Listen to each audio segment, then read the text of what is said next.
Jemi mbledhur për diskutuar për ca çështje të rëndësishme që kanë të bëjnë me sigurinë rrugore dhe kemi përfaqësues nga institucione të ndryshme. Unë pa humbur kohë po filloj t'i prezantoj. Është me ne Eridona me Borshi, që vjen nga Automotive nga Albania.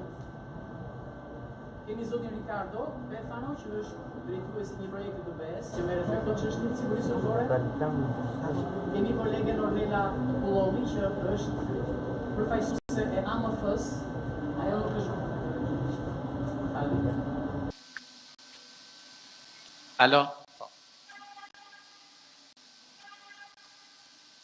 Mua më vete zëri gjithsesi.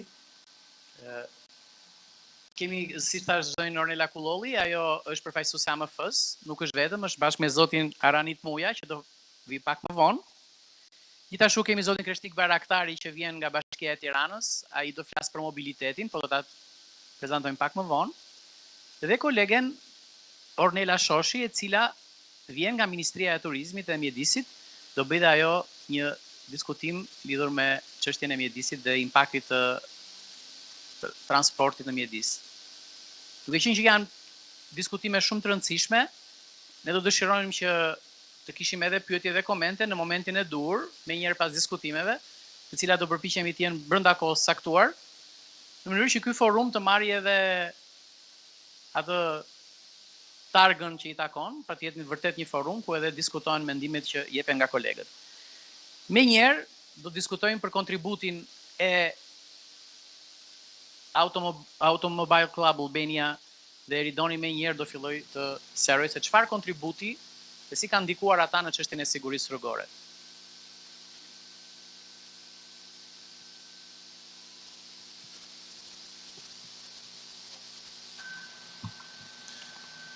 Desha ta filloja me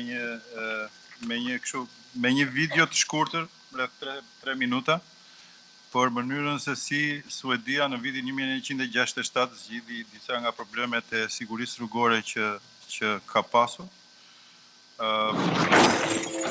When it comes to car safety, Sweden has a pretty good reputation. And it's based in fact. Sweden is one of the world's lowest rates of traffic fatalities, only 2.8 deaths for every 100,000 people. Here's how. As Swedish society became motorized, fatalities quickly began to rise. The number of deaths on the roads more than doubled between 1950 and 1970. One of the reasons was the majority of cars were left-hand drive imports being driven on the left-hand side of the road. It means the driver is closer to the curb and further away from the centre of the road, which makes overtaking much harder as the driver can't see around the car in front, something which makes head-on collisions much more likely. But on September 3rd, 1967, the Swedish government made a big change in the name of safety. Sweden decides to switch from left to right. The country changed to driving on the right-hand side of the road.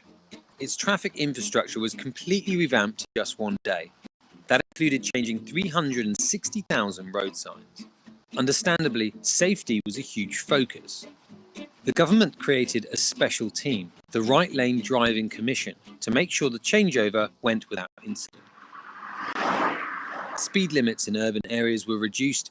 Outside of towns, they were introduced where previously they hadn't existed. H-Day for högertraffic, Swedish for right traffic, even had its very own song.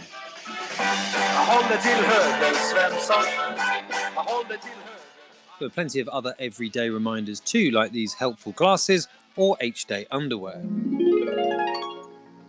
The operation was deemed such a success, the government formed the Swedish Road Safety Agency the very next year. Some of the first things it achieved: lowering speed limits and making seatbelts and motorcycle helmets law. Meanwhile, the country's biggest car maker, Volvo, invented the industry-changing 3-point safety belt, giving up the patent so that any automaker could use it in their vehicles. More than 1 million people worldwide are thought to have been saved as a result. Since the beginnings of the Swedish Road Safety Agency, fatalities dropped from 1,307 in 1970 to 263 in 2015. What makes that even more astonishing is that in the same period, the number of vehicles on the roads more than doubled. A lot of this is possible because Sweden is one of the wealthier countries in the world. It's invested a lot of money in road infrastructure, separating cyclists and pedestrians from traffic and strictly policing speed limits and drink driving. In fact, the richer the country, the lower the number of fatalities generally. The ultimate goal is Vision Zero, where there aren't any deaths on Sweden's roads at all. For many countries, there's still a trade-off between mobility and the deaths that come as a result of it. In Sweden, safety has been the priority over speed and convenience since H-Day, September 3rd, 1967.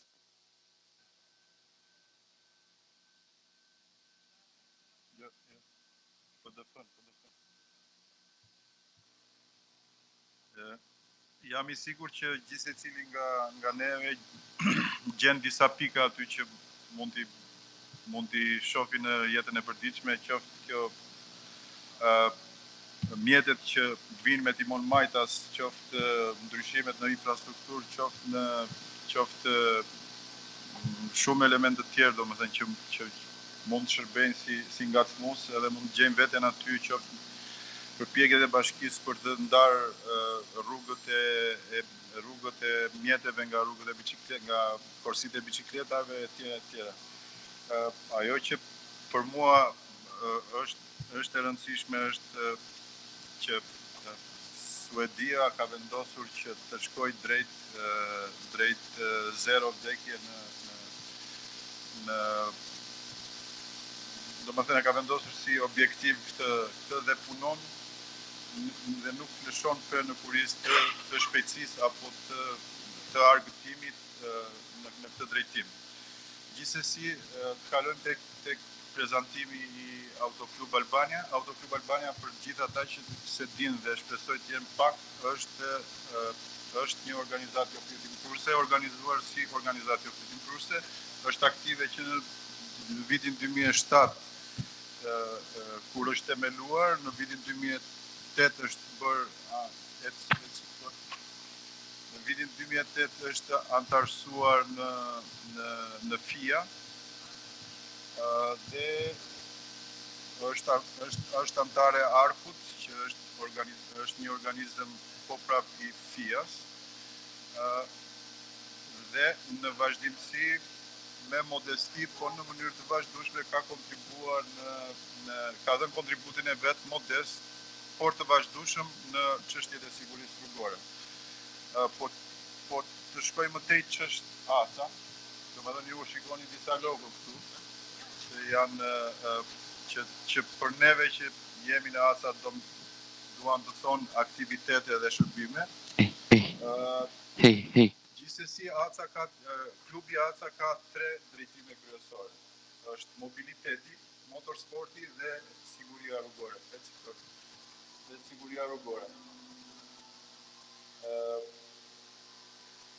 Një shikim të shkurt për 2 të parat, thjesht për t'i përmendur, duke qenë se të tretën do ta zhvillojmë pak më tepër, nga që është dhe tema edhe objekti I diskutimit për këtë forum. Është mirë të jesh antar, themi ne, sepse duke qenë antar I ACA-s, qoftë si individ, qoftë si biznes, përfiton dhe merr shërbime të asistentës rrugore në të gjithë Shqipërinë. Ne kemi arritur të krijojmë një rrjet tonin dhe me nënkontraktorët tanë që të ofrojmë shërbim në të gjithë Shqipërinë. Dhe shërbimet e asistentës rrugore janë ato që pothuajse kur prej nesh që ka një makinë, që përdor një makinë, mund t'i ketë rastisur që ta kërkoj këtë si shërbim karotreci, shërbim gomisterie, baterie, të cilat ne I ofrojmë në rrugë. Në momentin që një antari toni ndodh një problem I kësaj natyre. Nuk janë vetëm këto, janë dhe shërbimet e tjera që janë po prapë të lidhura me mobilitetit, që janë shërbimet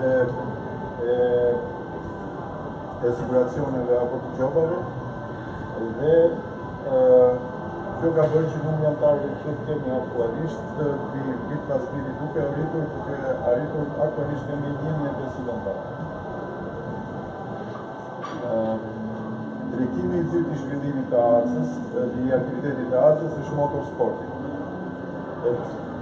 Motorsporti dhe ne jemi me një krenari të ligjshme, themi që kemi organizuar akademinë e parë të kartingit në Shqipëri për fëmijët moshave nga 9 deri në 16 vjeç. Sot është prapë me kënaqësi ju them që sot starton kampionati kombëtar I kartingit për pilot profesionist dhe kushdo është I ftuar që sot 15 nga ora 15 deri në orën 18 të marrë pjesë në këtë të asistoj qoftë si pilot, qoftë si shikues I apasionuar pa sport. Ndërkohë që një aktivitet tjetër I rëndësishëm për sportin që ACA zhvillon është gara ndërkombëtare e regjistruar në FIA që është trofeu Skënderbeu në Krujë. Është një garë e kategorisë Hill Climb që zhvillohet për vit në Shqipëri dhe që kësi vjet do të zhvillohet në datën 30 qershor, kështu që me këtë rast edhe ju vënë ndjeni që ju mirëpresim dhe aty të ajo garë. Sigurisht që të gjithë aktorët që kontribojnë në fushën e sigurisë rrugore mund të kenë një forum shumë të vlefshëm që është revista Automotive dhe ku mund të vazhdojnë diskutimet e këtij forumi për shembull që shumë të rëndësishëm që jemi duke bërë. Për të ardhur te siguria rrugore, pastaj kur themi siguri rrugore, ma merr mendja gjithë secili prej nesh shkon mendja tek aksidentet që ndodhin dhe tek faktorët që ndikojnë këto aksidente. Dhe për të parë se ku jemi, le të shohim se çfarë bëjnë ata që me të cilët duam të integrohemi. Domethënë, nga viti 2005, Flor, mund ta bësh një full screen? Nga viti 2001 dhe deri në vitin 2008 që ne kemi bërë këto matjet tona, kemi marrë të dhënat, ka një reduktim të vazhdueshëm të numrit të aksidenteve si me ato pasoja fatale, si për këmbësorë dhe ashtu edhe për motoristë. Në këtë sens, duhet parë se çfarë ka shkaktuar këtë gjë dhe faktorët që kanë shkaktuar këtë gjë janë gjithë her pas here ndërhyrjet e trupave rregullatore për forcimin e rregullave dhe kontrollin e zbatimit të rregullave gjithmonë më shumë.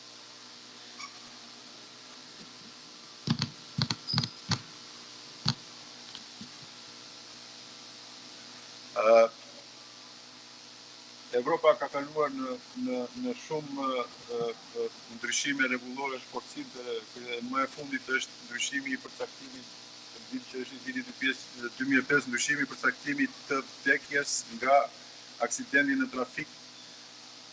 Në ndryshimi I fundit e shtrim kohën e përcaktimit të aksidentit me 30 ditë pas daljes pas datës së aksidentit, kështu që në një farë mënyrë për të marrë sa më mirë informacion statistikor që po ka ndodhur kjo. Në dijenin ton si klub, një gjë e tillë është një përcaktim I tillë është integruar edhe në legjislacionin shqiptar, kështu që është një hap pozitiv. Gjithsesi, në rast se do shohim, do I referohemi të dhënave që vijnë nga Shqipëria për sa I përket aksidenteve rrugore, ka një trend dritës që është për të shqetësuar. Edhe ndoshta duke ngritur pyetje.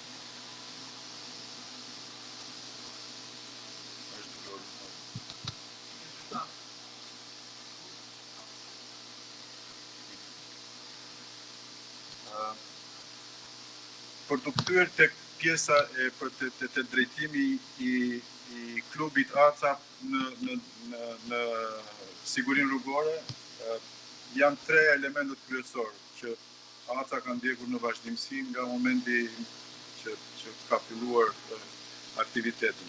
Është edukimi I fëmijëve, janë fushatat sensibilizuese për çështjet e sigurisë rrugore dhe bashkëpunimi institucional me aktorë të ndryshëm. Qenë, domethënë, 2 vjet pas krijimit të saj, ACA, viti 2010 dhe 2011 kanë qenë 2 vitet kur ka filluar aktivitetet e fokusuara nga siguria rrugore, janë fushatat e sensibilizimit. Për herë të parë është zhvilluar konkursi kombëtar edukativ me fëmijë të moshave 10 deri në 12 vjeç, të sigurt mbi dy rrota, që është një konkurs edukativ që zhvillohet me bicikleta dhe zhvillohet çdo vit, si vjet neve sapo kemi përfunduar vitin e 8 dhe nxënësit fitues do të shkojnë të marrin pjesë në konkursin europian të sigurisë të edukimit me trafikun që zhvillohet në Hungari në shtator të këtij viti. Ndërkohë që edhe viti 2012 ka qenë një vit i rëndësishëm, 2012 ka qenë vit i rëndësishëm, përveç se tashmë zakonit që ACA vazhdon të mbështesi këto të sigurisë rrugore.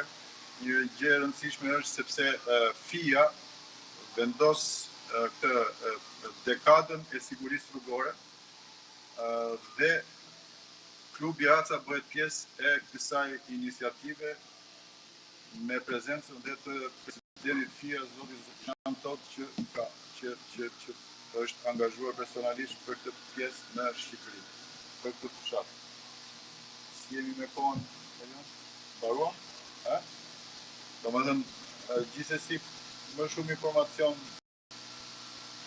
mund ta keni prezantim që mund të shpërndajmë, po meqense koha është e limituar, po edhe me kaq. Unë desha ta mbyllja me një video të fundit fare, videon 3, që është një spot 30 sekondë.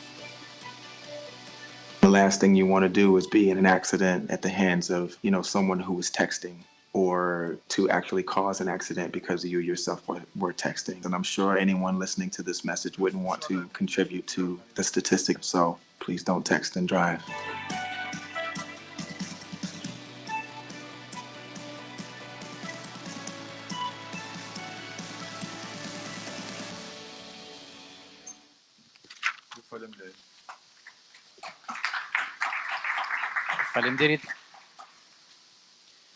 Faleminderit. Mashtrimi me kilometrazhin e makinës, një akt kriminal i përditshëm që mund të prek edhe ty. Mashtrimi me kilometrazhin ndodh kur për fjalët që thatë, për respektimin e kohës gjithashtu. Një koment kisha për videon e suedezëve. Suedezët thonë që një vend i pasur e ka më kollaj. Faktikisht edhe Anglia vend i pasur është, por ka goxha aksidente. Edhe Japonia gjithashtu vend i pasur është, por prap ka më shumë aksidente. Ajo që ndryshon është që një qeveri vendos që të mos ketë asnjë aksident. Atë mos humbi asnjë jetë njerëzore, sepse çdo jetë njerëzore është e çmuar dhe Suedia e bëri këtë. Prandaj i mbizotron mbi të tjerët. Bëri një gjë tjetër që se bëjnë të tjerët, edhe nëse kemi bërë, që bashkoi artin, kulturën. Madje personi më i rëndësishëm i fushatës ka qenë një shkrimtar që shkroi diçka për aksidentet rrugore. Unë ju përgëzoj për veprimtarinë ndërkombëtare që keni bërë, dhe sidomos për fushatat edukative, dhe do ta mbyll këtu me atë idenë që shpeshherë shohim makina super luksoze në Tiranë që ecin shumë ngadalë. Në momentin që janë duke ecur ngadalë, thotë po si ka mundësi që po ecën ngadalë, sepse zakonisht ato ikin si dragonj në rrugë. Arsye vetme është sepse janë duke bërë chat me ndonjërin në Facebook ose janë duke bërë një mesazh shumë të gjatë dashurie. Dhe kjo është fare e përditshme në të gjitha rrugët tona, edhe mund të dallohet shumë kollaj me sy të lirë, edhe me një kamera ndonjëherë. Kështu që mesazhi për të mos bërë mesazhe është një mesazh i vlefshëm. Kalojmë një herë tek kolegja Ornela. Ornela, juve do flisni për përmirësimin e ajrit. Edhe shpresojmë të kapni pak edhe atë çështjen e standardeve të shkarkimeve, kështu që nëse do jetë mundur.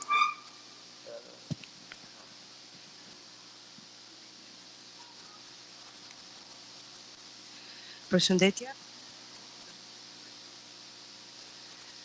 Përshëndetje. Aspekti Trafiku i rënduar apo çështjet e transportit rrugor kanë dy ndikime të rëndësishme në çështjet mjedisore.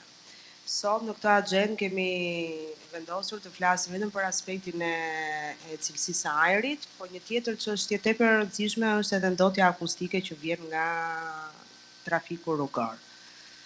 Ministria e Turizmit dhe Mjedisit ka hartuar një plan kombëtar veprimi, i cili është akoma në stad konsultimi për sa i përket miratimit të tij nga Qeveria e Republikës Shqipërisë. Gjithashtu është edhe një tjetër plan kombëtar veprimi për sa i përket çështjes të zhurmave. Dhe për të dy këto komponent mjedisor që janë zhurmat dhe ajri, një nga kontribuesit kryesor është transporti. Janë marrë disa masa edhe nga autoritetet lokale. Një ndër të fundit është që gjatë sezonit, kryesisht gjatë sezonit turistik ku ngarkohet trafiku, është vënia e tabelave në të gjitha akset që mos përdoret buria, për shembull, sinjalizimi zanor, i cili shkakton goxha dëme tek pushuesit dhe tek njerëzit. Për sa i përket çështjes së ajrit, në planin kombëtar të veprimit janë përcaktuar 7 ndocit kryesor të ajrit. Mund të dalë apo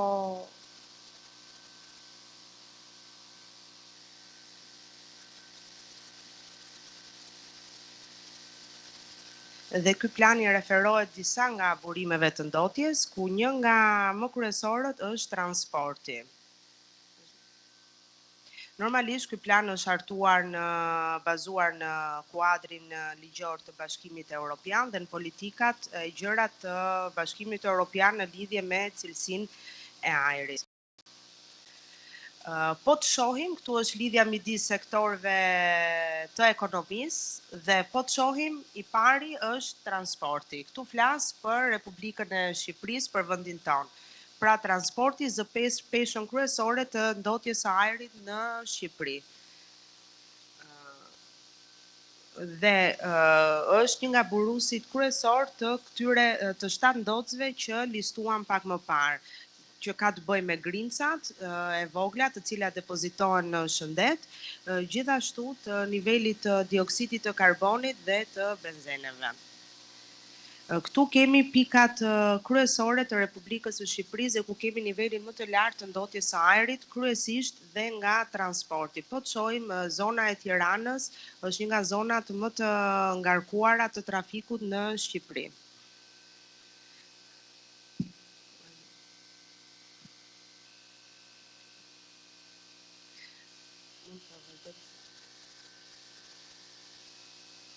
Dua të kaloj tek ndarja e zonave në Republikën e Shqipërisë në bazuar në ndocit. Vazhdojmë se ky është një prezantim tepër i gjerë, po besoj që nuk dua t'ju mbaj më gjatë. Këtu po të shohim janë nivelet shkarkimet totale kombëtare dhe trendi i tyre përgjatë nga viti 1990 deri në vitin 2015.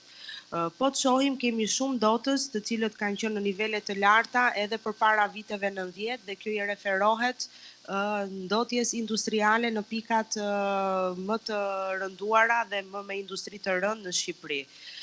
Por, po të shohim, baz viteve 2000 ka ndryshuar situata, ndotja kryesore shkaktohet nga transporti. Deri më tani po flisim për aksidentet rrugore dhe se si ndikojnë shëndetin ton dhe janë ndikime të menjëhershme, kurse ndikimet që vinë në lidhje me cilësinë e ajrit janë ndikime që në shëndetin e njeriut jepen në një afat kohor me shtrirje më të gjerë.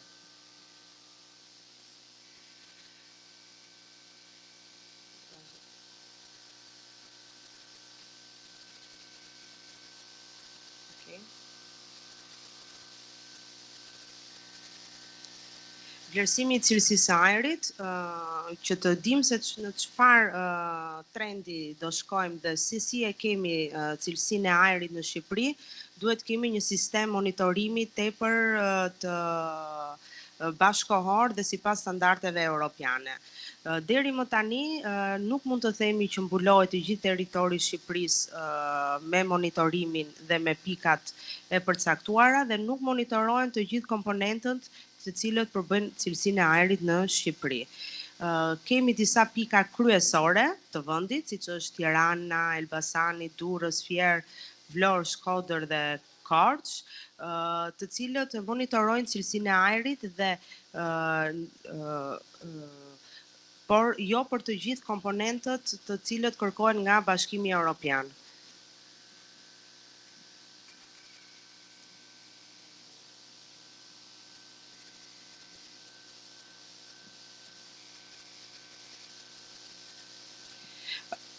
Mund të shkojmë tek Tirana, lutem? Këtu kemi një vlera mesatare vjetore dhe trendi i ndotjes së ajrit në bashkinë e Tiranës. Po të shohim në fillim të viteve 2000 që kishim një boom të ndërtimeve të rrugëve të qytetit të Tiranës, si dhe të ndërtimeve të banesave në qytetin e Tiranës, niveli i PMDH-s, i grimcave të vogla, ishte në nivele tepër të larta. Kurse po të shohim, nga viti 2009 e mëtej, kemi një ulje të këtyre grimcave në ajër që vjen si pasojë e një standardi më të mirë të rrugëve në qytetin e Tiranës. Në grafikën vijim flitet edhe për vlerat në qytetet e tjera. Nuk dua të ndalem tek ndocit e tjerë, pasi ato shkaktohen edhe nga ndotja industriale.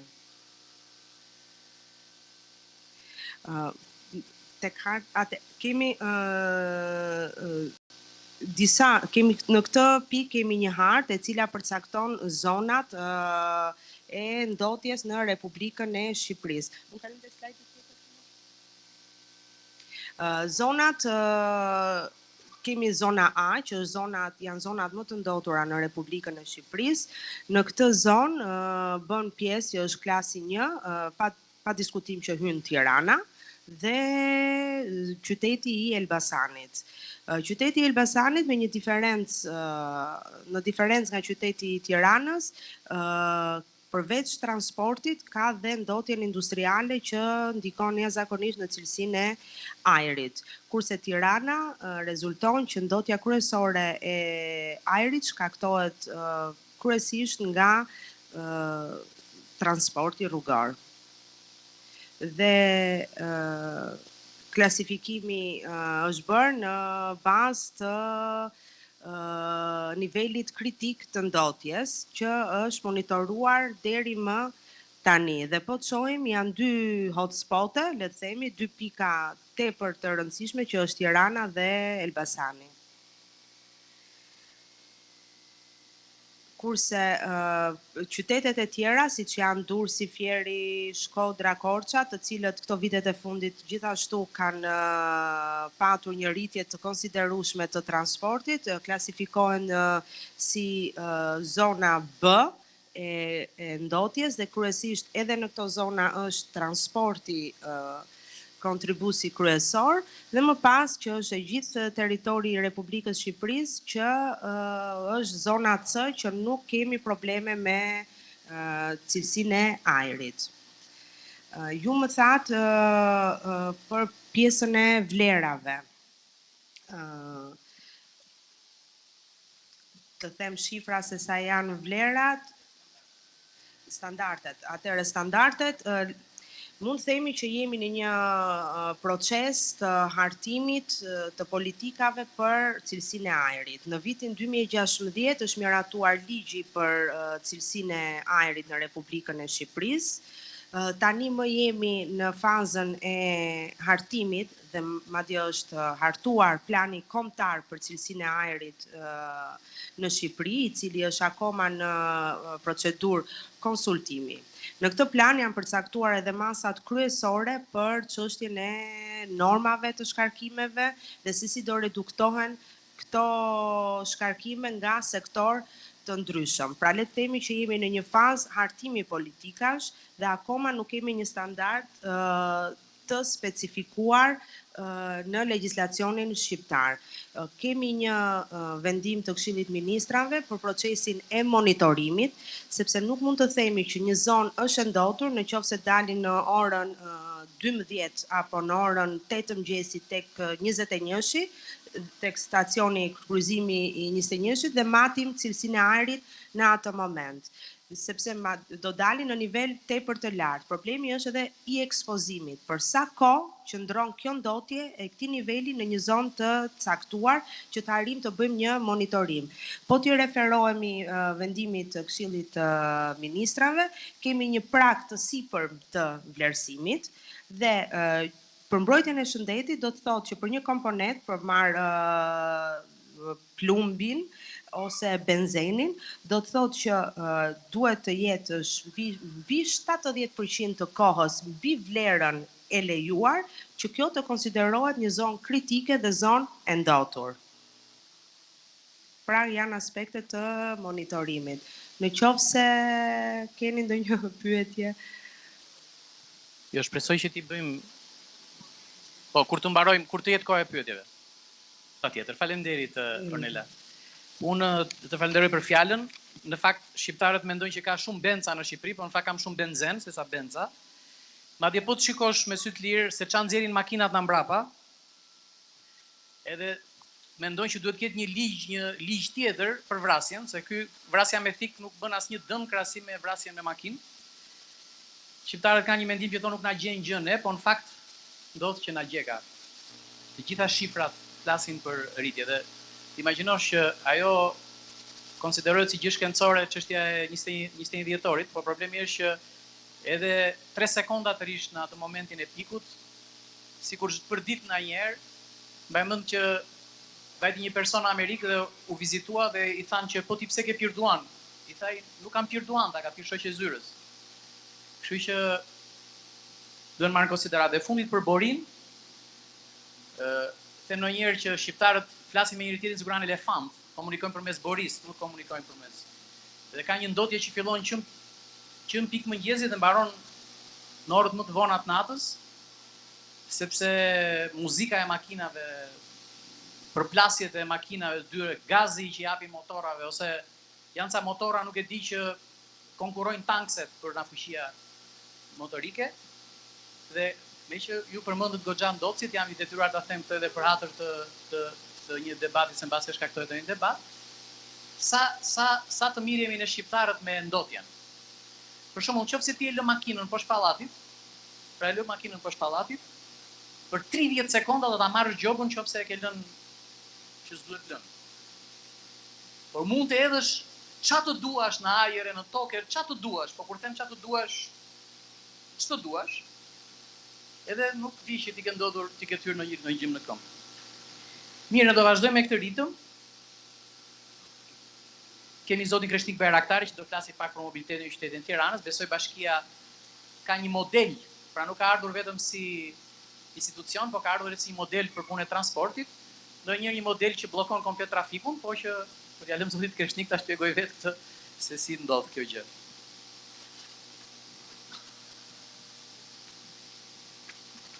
Përshëndetje të gjithëve. Sot do bëj një prezantim të shkurtër lidhur me mobilitetin që ndryshëm në qytetin e Tiranës. Mund ta kalojmë pak stadin. Është e humbur në motor apo në ecje jo efikase. Ku numri i automjeteve në rang botror pritet në vitin 2050 të dyfishohet deri në 2 miliard automjete.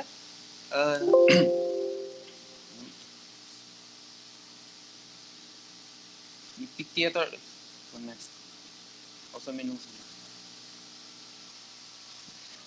Një pikë tjetër është edhe siguria rrugore, ku numri i vdekjeve kthe pak mbrapsht ka kategori.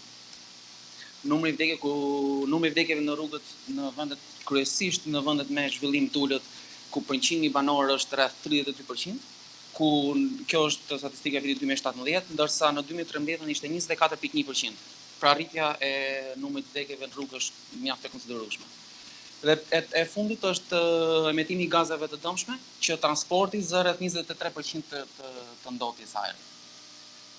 Këtu paraqiten sfidat lokale, ku kemi para është redukimi i përdorimit të automjeteve private, pra Bashkia e Tiranës Bashkia e Tiranës tenton që të nxjisë përdoruesit e automobileve private të përdorin transportin publik, ecjen më këmbë apo ciklizmin.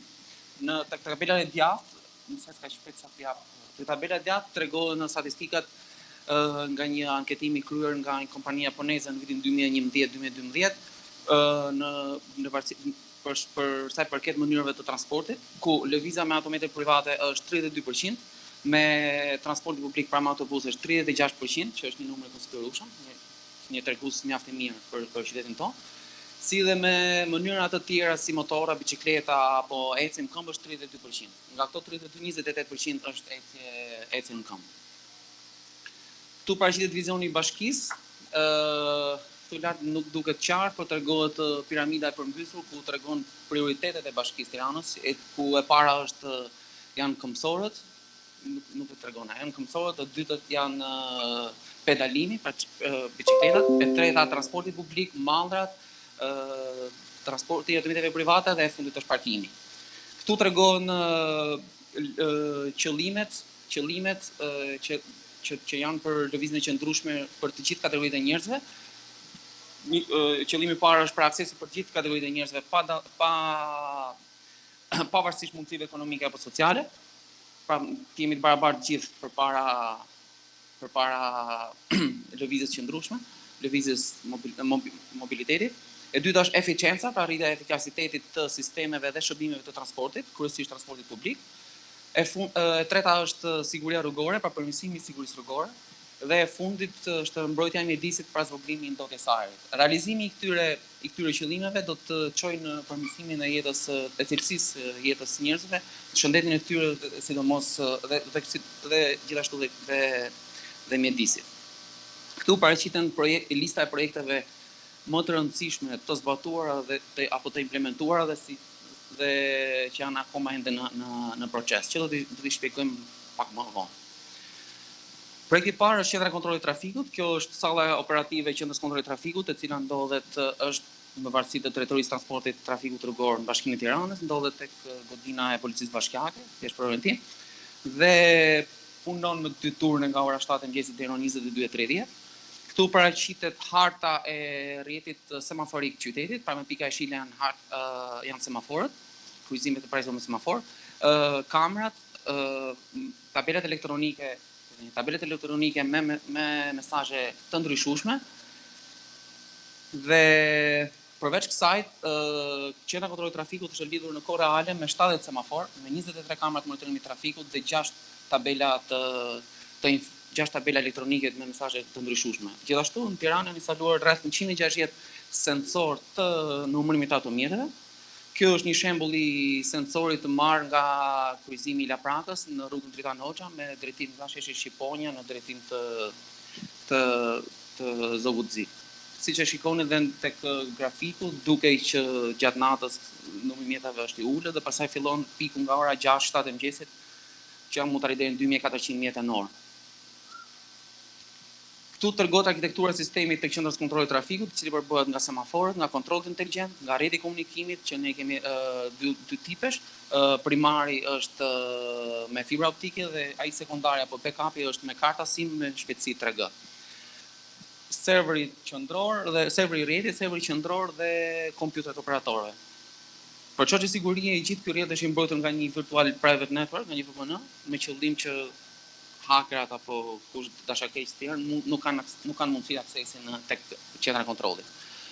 Këtu paraqitet harta e zonave të integrimit në të cilën është realizuar valja e shile. Valja e shile nënkupton koordinimin e semaforëve me qëllim që trafiku të rrjedhë në mënyrë të vazhdueshme në disa kryqëzime radhazi. Siç e shikoni edhe në figurën poshtë tregohet që nëse një automjet lëviz me një shpejtësi konstante në zonat urbane që është 40 km/h dhe kap semaforin e parë e shile, kap edhe semaforët e tjerë në vijim në ngjyrë shile. Qëllimi i kësaj është për zvogëlimi i kohës së udhëtimit, zvogëlimi i pritjes në përkryqëzime, zvogëlimi i reduktimi i ndotjes së ajrit dhe gjithashtu edhe i konsumit lëndës djegëse. Një tjetër projekt është dhe aplikacioni Tirana ime, i cili një pjesë e saj menaxhohet nga qendra e kontrollit të trafikut. Këtu përdoruesit e rrugës mund të shikojnë në kohë reale hartën e fluksit të trafikut, është figura 3, hartën e fluksit të trafikut të qytetit Tiranës, pamjet nga kamerat e monitorimit trafikut në formë imazhesh të cilat azhurnohen çdo 30 sekonda për të krijuar një ide në lidhje me trafikun që ndodhet në rrugët kryesore të Tiranës. Gjithashtu mund të shohin në vendqëndrimet e taksive, parkimet publike dhe ashtu dhe private, mund të shohin në linjat e transportit publik qytetas dhe rreth qytetas, si dhe gjithashtu mund të bëjnë edhe pagesën e parkimeve me pagesë. Ai është i disponueshëm për dy sistemet operimit Android dhe iOS. Projekti i dytë i rëndësishëm është dhe plani i përgjithshëm lokal, i cili gjatë hartimit të tij kishte 3 qëllime kryesore, ku është klasifikimi i rrjetit rrugor, pasi mungonte një klasifikimi i mirëfillt sipas kodit rrugor të Republikës së Shqipërisë. Koncepti i rrugëve unazore, ky është projekt i cili zgjat deri në vitin 2030.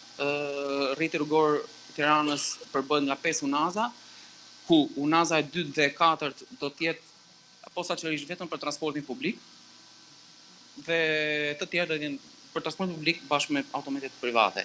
Koncepti i tretë është koncepti i multimodalitetit, e cila nuk kupton përdorimin e rrugës nga të gjithë kategoritë, nga të gjithë mënyrat e transportit, siç është lëvizja në këmbë, me bicikleta, me autobus apo dhe me tram në rast se do jetë mbas një setimi kuptohet mirëfillt fizibiliteti për unazat që folëm. Projekti i tretë i rëndësishëm është edhe ristrukturimi i transportit publik. Më parë ne kishim 10 linja qytetëse, siç janë në figurën e parë, dhe 9 linja rreth qytetës apo linjat e ish komunave që quhen më parë. Por me reformën territoriale që u bën në vitin 2014, Tirana u zgjerua nga 41 km2 arriti në 1100 km2 dhe lindi nevoja për mbulimin e shërbimit të transportit edhe pjesës tjetër të Tiranës. Kështu u shtuan 5 linja tjera të transportit të linjave qytetëse, u bë zgjatimi i disa linjave ekzistuese, si dhe riorganizimi i stacioneve urbane. Tek figura një më mbrapa, ndodhet riorganizimi i stacioneve për gjatë unazës vogël, ku kemi 13 stacione dhe një terminal. Këtu bëhet ndërthurja e pjesës më të madhe të linjave radiale dhe unazore të linjave transportit publik. Këtu tregohen linjat rreth qytetëse, ku nga 9 që ishin tani janë 25. Këtu është bërë lidhja e njësive administrative me qendrën e Tiranës dhe fshatrave me njëri tjetrin apo dhe qendrën e njësisë administrative. Disa nga masat e marra nga Bashkia e Tiranës për të rritur, pra për të incentivuar përdorimin e transportit publik, është krijimi i standardeve për udhëtarët e transportit publik, duke rritur komoditetin apo sigurinë, duke vënë një kriter për viti prodhimit të autobusit të jetë jo më pak se viti 2001. Gjithashtu është bërë testimi i parë i autobusit elektrik në tetor të 2017 me qëllim implementimin e këtyre mjeteve në flotën e transportit publik. Stacionet fundore të linjave qytetëse tashmë janë vendosur në terminalet respektive, që do të thotë kjo është bërë me qëllim eliminimin e hyrjes së autobusave apo furgonave të njësive administrative në qendër Tiranës, pra duke funksionuar duke ardhur në terminalet në kufi të qytetit apo jo në qendër Tiranës. Shembull është terminali në pranë Sheshit Shqiponja, por këto janë akoma të përkohshme, pasi terminali përfundimtar multimodal do jetë pranë fesës Kamzës, në cili do të vendosen vendqëndrime taksish, parkime, stacioni i trenit Tiranë-Durrës e kështu me radhë. Me qëllim reduktimin e ndotjes së ajrit, Bashkia e Tiranës ka vendosur dhe disa kritere për licencimin e shërbimit taksi. Ku e para është viti prodhimit, në rast se është person fizik, viti prodhimit të taksis duhet të jetë jo më pak se 2 vjet. Në rast se është shoqëri, duhet në të njëjtin vit me vitin e aplikimit për licencë, si dhe automjetet duhet të jenë Euro 6, elektrike ose hibride. Projekti tjetër është korsitë dedikuara për bicikleta, ku në hartë tregohet rrjeti i korsive për bicikleta, me ngjyrë të kuqe tregohen kryesisht pranë qendrës Tiranës, tregohet rrjeti minimal, pra i fazës parë, ne kemi ndarë në 2 faza, që e quajmë rrjetin minimal i korsive për bicikleta, i cili është bërë propozuar nga Mobicon në bashkëpunim me ambasadën holandeze dhe si pjesë e planit Tirana 2030. Aktualisht kemi rreth 6.3 kilometra korsi për bicikleta, por propozohet një total në fund të jenë 89 kilometra. Korsitë e bicikletave gjithashtu do të lidhin edhe qendrën e Tiranës me parqet si liçenit e Farkës e kështu me radhë. shumë. Përveç krahas kursive për bicikleta, është e rëndësishme përmendim edhe sistemin e bicikletave me qera. Aktualisht kemi Ecovolis, i cili ka një numër të vogël në fakt në të stacioneve të shpërndarjes të dhënies së bicikletave me qera, kryesisht rreth qendrës së qytetit. Gjithashtu, por këto shërbehen nga një staf në këto stacione dhe kanë një orar të caktuar, një orar të kufizuar. Për këtë arsye, së shpejti ka filluar madje edhe testimi. Brenda këtij viti do shpërndahen 4000 bicikleta të palidhura, e kam përkthyer këtu për faktin ato dockless që quhen në anglisht, janë bicikleta që janë të pajisura me GPS dhe kanë një card reader, një lexues karte, ku secili mund të mjafton të kaloj kartën tek bicikleta, bicikleta bllokohet, e përdor, shkon në destinacion dhe nuk është e nevojshme ta kthej tek stacioni në të cilin e mori. Pra kjo eliminon stafin, bëhet i përdorshëm 24 orë, pra bëhet edhe më fleksibël. Në 2020 ky numër pritet të rritet deri në 10.000 bicikleta. Projekti tjetër është parkimi me pagesë, ku krahas krijimit të vend parkimeve, një nga qëllimet e parkimit me pagesë është edhe dekurajimi për dërimit të automjeteve private. Këtu në hartën majtas tregohet harta e parkimit me pagesë në rrugë në Tiranë, në të djathtë tregohet harta e zonave të administrimit të parkimit. Tirana është ndarë në 4 zona, ku banorët për secilë zonë mjafton të aplikojnë për kartën e rezidentit dhe mund të parkojnë kudo në zonat e blloqet e banimit që kanë sinjalistikën e posaçme për rezidentët. Majtas ishin edhe ato kartat që ngjiten tek xhami i makinës. Aktualisht kemi rreth 7900 parkime në rrugë, ku në bazë të vendimit të Këshillit Bashkiak, çdo rrugë duhet në mënyrë të detyrueshme duhet ketë përveç parkime me pagesë, duhet ketë vende të lira publike, si gjithashtu dhe vend parkime për personat me aftësi të kufizuar. Përveç parkimeve në rrugë, kemi edhe parkimet në sheshe apo parkimet në toksore, po i bi pak më shkurt, më shpejt. Në total kemi, duke përfshirë të gjitha, kemi rreth 8990 parkime me pagesë. Këto janë mënyrat e pagesës së parkimit në rrugë, ku mënyra e parë është nëpërmjet një inspektorit bashkisë, mënyra e dytë është duke dërguar një mesazh kartën e automjetit, targën e automjetit tek numri 50500, mënyra tjetër nëpërmjet e-kioskave Pay and Go dhe mënyra tjetër e fundit është nëpërmjet aplikacionit Tirana IN. Kjo është mënyra pagesës në parkimin në toksore, që gjithë e dimë tek trau marrim një bilet, pastaj kur dalim i paguhet tek kioska. Kam dhe disa. Edhe një. Këtu do t'rregoj 3 projektet e fundit që janë në plan të bashkisë, ku është i pari sistemi monitorim automatik të automjeteve, i cili nënkupton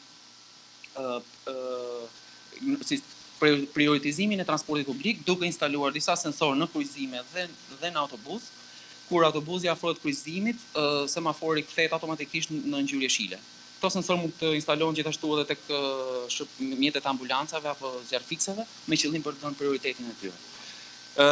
Projekti i dytë është dhe informacioni korreale për udhëtarët, që është ku instalohen në çdo stacion do instalohen tabela elektronike me qëllim që çdo udhëtar të jetë informuar në kohë reale për sa kohë do të mbërrijë autobusi në stacion.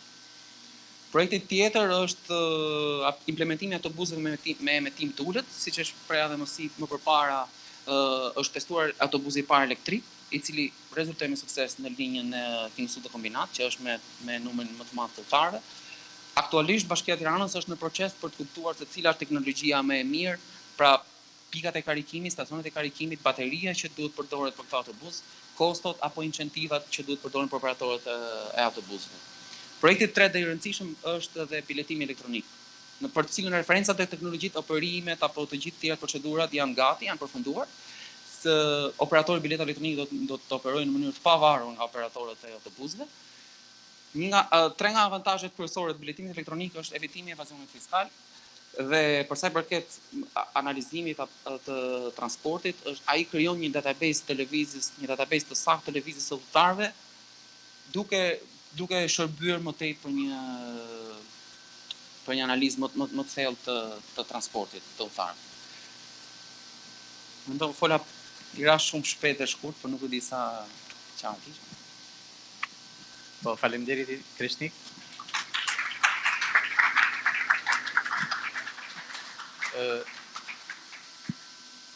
Në radhë parë, për herë të parë një bashki ka një vizion të plot për transportin, sidomos për transportin publik. Kur të vi momenti i pyetjeve do të bëj një pyetje, a ka vërtet valje jeshile, do të thënë a funksionon ndonjëherë ajo gjë e jeshile? E dyta, Bashkia e Tiranës aktuale natyrisht ka qenë dhe Bashkia Pararendse që e nisi projektin e rrugëve të dedikuara për biçikletat, por ka shumë herë më tepër tani. Dhe besoj që po krijohet avash avash parajsa e biçiklistëve, që edhe Tirana të bëhet pak si Shkodra. Por nga ana tjetër shoh transporti publik, megjithëse ka shumë ide, prapë është një vend ku njerëzit shtyhen si sardele, prapë ka probleme shumë të mëdha. Madje edhe shpeshherë shoh, nuk e di pse si shohin tjerët, i shoh vetëm unë, shpesh era ato buzë të ndalur që janë prishur. Edhe kam edhe dy pyetje që dua që ti diskutojmë. Ato vijat e kuqe ku vajtën, se një vit ka kaluar që kur u bën, pjesa më e madhe kanë humb, nuk duken. E kam fjalën për vijat e bardha që u bën të kuqe. Edhe për semaforët, nuk shoh një strategji për semaforët. Domethënë vunca drita kështu si punë lokali, po ato nuk duket që janë nuk ka semafor efektiv. Shqiptari do një gjë të madhe që t'ia bëj dëm, një gjë që ta detyroj të heqë syt nga celulari dhe të shohë që është në rrugë. Ato një gjë e madhe, në Prishtinë ka semafor shumë të mirë, më duken shumë efikas. Edhe të vjen edhe të mos i shkelësh ata semaforët. Po, edhe një vrejtje për Erion Velin që se mos dalë shumë pozitiv, se i ka shumë inat makinat private, po të blenë makinat reja të mira njerëzit, e të jeshin ato makinat që nxjerrin kështu tymnaja në mbrapa, kështu që s'ka pse ti dekurajoj ato të mirat. Flasim me njëherë me Ornela Kullollin dhe pas pak edhe me zotin Aranit Muja, lidhur me edukimin financiar dhe me sistemin bonus malus, një sistem i ri që ka hyrë në çështjen e sigurimeve.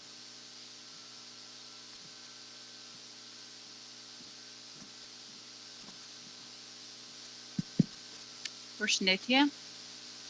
Unë kam kënaqësinë të bëj një prezantim të shkurtër për autoritetin e mbikëqyrjes financiare dhe punën që ne jemi duke zhvilluar për edukimin financiar të popullsisë në përgjithësi dhe me brezin e ri në veçanti. Për t'ia kaluar fjalën kolegut tim Aranit Muja për të folur mbi sistemin bonus malus. Pra autoritetin mbikëqyrjes financiare është një ndër dy autoritetet mbikëqyrëse financiare që rregullon, mbikëqyr dhe licencon tregun e sigurimeve, tregun e pensioneve private vullnetare dhe tregun e fondeve të investimit dhe titujve dhe veprimtarinë e të gjithë operatorëve që veprojnë në këto tregje.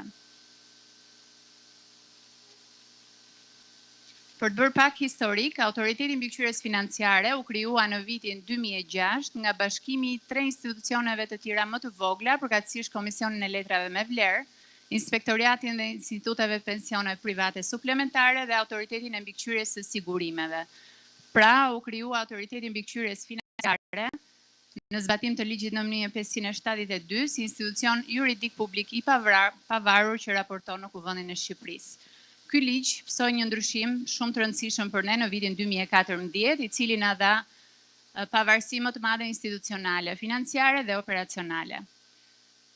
Autoriteti nëpërmjet punës së tij synon mbrojtjen e interesave të investitorëve dhe konsumatorëve, nxitjen e qëndrueshmërisë, transparencës dhe besueshmërisë së tregjeve financiare në mbikëqyrje dhe sigurisht sigurimin e respektimit të ligjit nga operatorët që veprojnë në treg. Për sa i përket subjekteve nën jurisdiksion për tregun e sigurimeve, kemi shoqëritë e sigurimit të jetës dhe të jo jetës, kemi shoqëritë e risigurimit, që kemi vetëm një në vend, dhe profesionistët që operojnë në këtë treg, të cilët janë ndërmjetësit në sigurime, agjentët dhe brokerat, vlerësuesit e dëmeve apo profesionisti i aktuarit.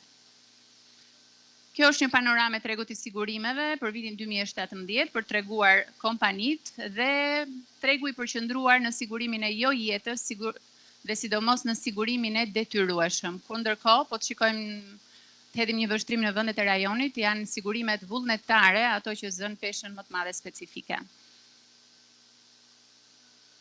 Tregu i pensioneve vullnetare është dhe tregu që zë përqindje më të vogël në tregjet që mbikëqyr autoriteti. Kjo është një panoram e tregut për asetet dhe ndarjen e ndërmjet shoqërive. Ndërkohë, tregu i fondeve të investimit dhe titujve zë peshën më të madhe specifike në tregjet që mbikëqyren nga autoriteti.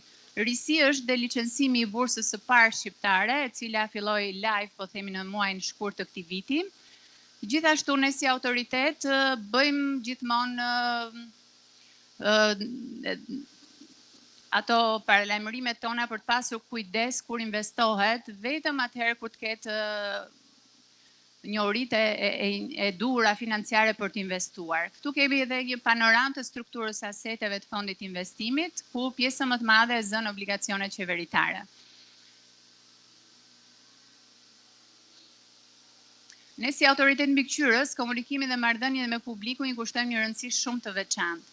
Rritjes së transparencës dhe informacionit që japim për konsumatorit, rritje të ndërgjegjësimit për rreziqet e investimit dhe siç e theksova, ndërmarrjen e vendimeve financiare vetëm kur ekziston kultura e duhur dhe e nevojshme financiare.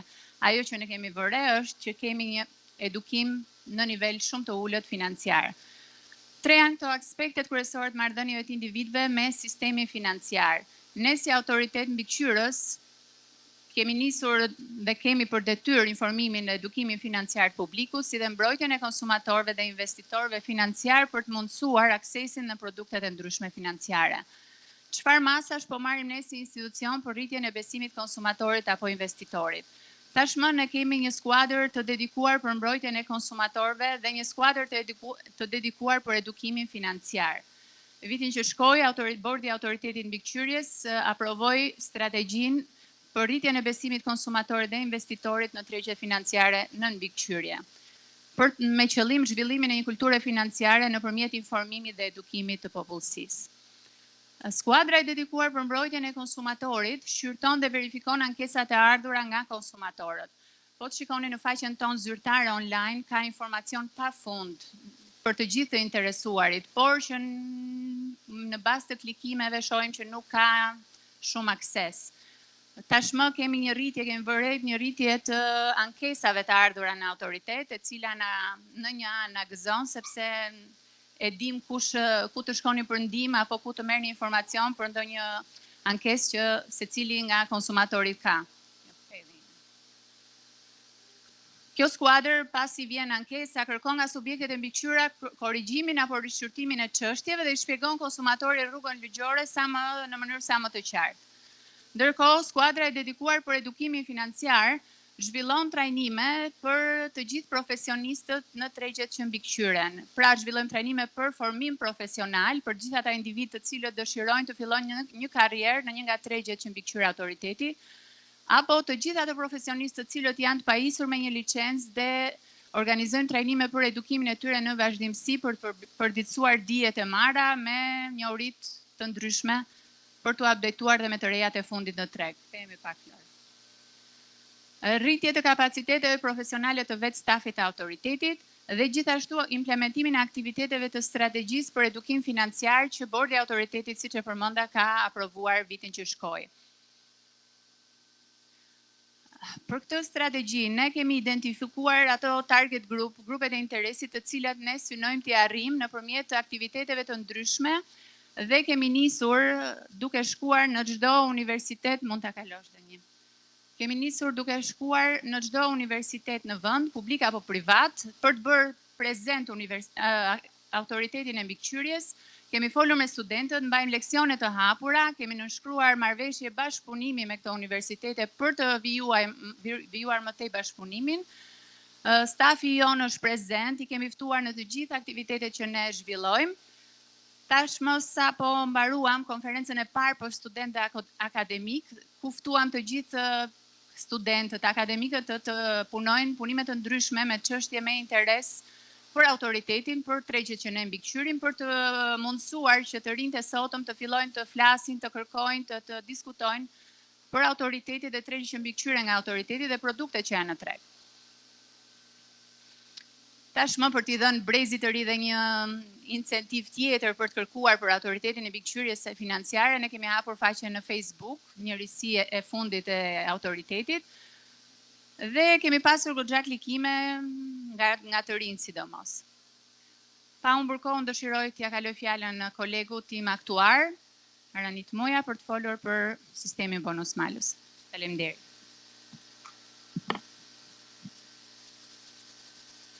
Përshëndetje të gjithëve. Në vijim të asaj që tha Ornela në lidhje me veprimtarinë e autoritetit.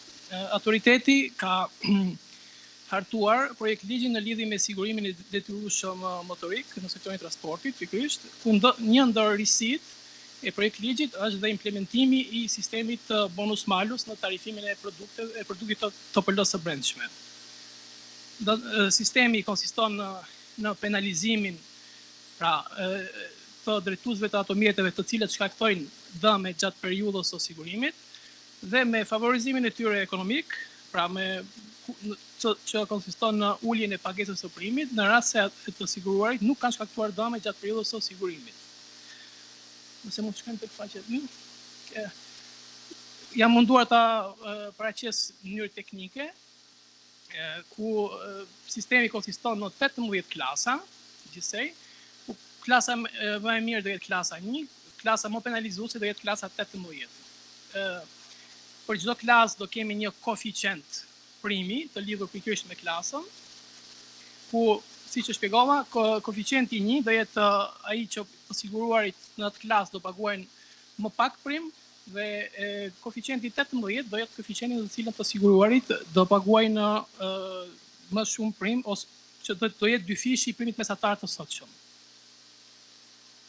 Formula është kjo, pra nëse të siguruarit gjatë vitit për të cilët janë të siguruar nuk kanë shkaktuar asnjë dëm gjatë periudhës, do të ulet me një klasë në vitin tjetër ku të paguhet më pak prim. Ndërsa nëse shumë mirë figurë është paraqitur, nëse gjatë periudhës së sigurimit, pra gjatë vitit të siguruarit kanë shkaktuar një dëm, do kaloj me 2 klasa, nëse ka shkaktuar 3 dëme, do kaloj me 3 klasa, e kështu me radhë. Diçka për të shpjeguar si arrihet nga primi i riskut tek primi i sigurimit dhe tek primi final që paguan konsumatori. Primi i riskut konsiston kryesisht në frekuencën e dëmeve që shumëzon koston mesatare. Për të arritur te primi i sigurimit, këtij primi i shtohen shpenzimet e marrjes sigurim që kanë shoqëritë sigurimit, shpenzimet administrative, si dhe pikërisht fitimi i shoqërive të sigurimit. Dhe primi i sigurimit në të ardhmen nga viti 2019 do jetë i lidhur, pra primi mesatar për portofolin për të gjithë të siguruarit, që shumëzon koeficientin e lidhur me të siguruarin që i përket një klase bonus malus, risku. Këtu në këtë tabel kemi pasqyruar disa vende ku aplikohet pikërisht sistemi bonus malus, siç është Zvicra, ku ka gjithsej 22 klasa, intervali koeficient me varion nga 45 në 270, Gjermania 22 klasa nga 30 në 200, Belgjika 23 nga 54 në 200, Italia 18 klasa nga 50 në 200, Japonia 16 e kështu me radhë. Okej, propozimi i jon që do dale me rregullore është që pikërisht numri i klasave të jetë 18, intervali koeficientëve të primeve të jetë nga 0,5 në 2, që do të thotë që të siguruarit që ndodhen në klasën 1, që është klasa më e mirë, do paguajnë 50% të primit mesatar që paguhet sot, ndërsa të siguruarit që ndodhen në klasën e fundit, në klasën 18, do paguajnë dyfishin e primit mesatar që është sot. Ky sistem ka treguar në vendet ku është aplikuar, që ka treguar që ulet frekuenca e dëmeve. Është një sistem pra pikërisht më i drejtë, është bazuar në algoritëm matematik, ku të siguruarit paguajnë më shumë pikërisht nëse ka shkaktuar dëme gjatë periudhës së sigurimit dhe më pak nëse janë më të kujdesshëm në ndërtimin e automjetit. Faleminderit, kjo ishte. Faleminderit Aranit i nderuar. Për mua sistemi bonus malus është goxha i vonuar, por është një sistem që duhet patjetër, sepse në Shqipëri ka njerëz të pakorrigjueshëm që bëjnë pa fund aksidente dhe se kanë problem fare se me lek i mbyllin gjitha.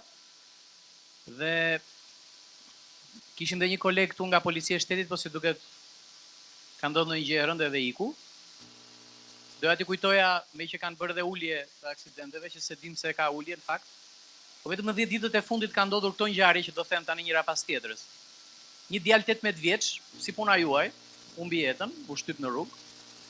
Një grua 58 vjeçe, një burr 60 vjeç, 2 çuna të rinj, kështu si puna juaj, që e quajnë veten sikur janë dragonj. I hipën makinës edhe s'u kthyen më në shtëpi darkë. Para një 10 ditësh edhe 2 tjerë. E fundit fare për t'i vënë kapak edhe drejtori i gardës. Ai nga njerëzit më të rëndësishëm të shtetit shqiptar. Njeriu që ka për detyrë të mbrojë gjithë personalitetet e shtetit, humbi jetën në rrugë sikur ishte askushi. Kështu që këto ngjarje që ne po diskutojmë dhe bisedojmë këtu mund të mos ju prekin. Problemi është që vjen dita për gjithë, edhe gjithë do bënin ai vizitë her pas here tek Spitali Ushtarak për të kuptuar se si jeta e njeriu s'është as pak në dorën e njeriu në këtë vend. Ftojmë zotin Ricardo Pefano, i cili do na shpjegojë diçka për projektin e BE-s. Para se të bëj ky projekt më kanë pyetur dhe mua për ç'a ndodh aksidente në Shqipëri. Pastaj si duket kur u bë projekti nuk më thirrën më se Okay, thank you. Good morning to everybody. I would like to, first of all, I apologize for speaking in English, but I don't speak Albanian, so I make this presentation in English. And I would like to, I know that time is short, so I try to be quick. I would like to present... Signor Ricardo. Yes, sorry. I would like to present briefly this project which is supported by the European Union on road safety in Albania. Yes. Okay, we can go on. A couple of words on the project. The name of the project is Technical Assistance for the Improvement of Road Safety Standards. And the client is the Central Finance and Contracting Unit of within the Ministry of Finance and Economy. The beneficiary is the Ministry of Infrastructure and Energy. And the consultant, we are a joint venture between different engineering companies. It is a technical assistance service.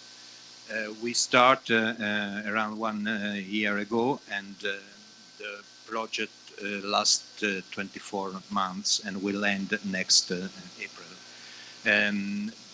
The companies of the consultant, the companies of the joint venture are mainly consulting engineering company.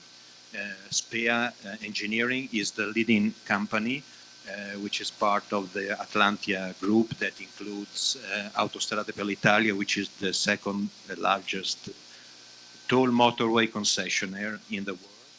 And there is ISCAT Servizi, which is another Italian company. Donier Consulting, a German engineering company. And TRL, which TRL, Transport Research Laboratory from England.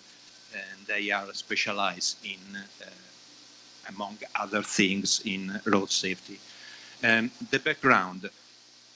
We know that since the end of the communist regime, Albania has moved to a market economy, and a new period of important growth, becoming one of the fastest growing economies in Europe. And after the removal of the ban on private ownership, private vehicle ownership, car ownership and use grew very importantly, as you can see in the graph, which is the car ownership across the years. And this started the need of developing a transport road infrastructure suitable for a modern market economy. And sorry, just a second. Priority anyway during the last decades was given to investment in new roads to expand the network, especially in the north, south, and west-east corridors, but inadequate expenditure have been allocated to other road sector, like road maintenance. And yes, and one of the negative consequence of this quick development is the situation regarding road safety, which is a problem for the country, with a loss due to road traffic crashes equal to 1.6% of the gross domestic product. And if we look at one of the most common indicator used in road safety statistic, we can see that the situation is not positive for Albania. We have the comparison with other European countries. You see from this graph that Europe is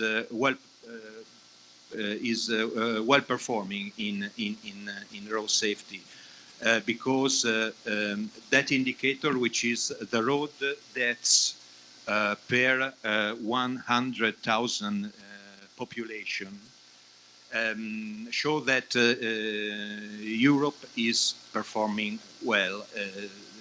For instance, we have Norway, the UK, Sweden, which are under 3.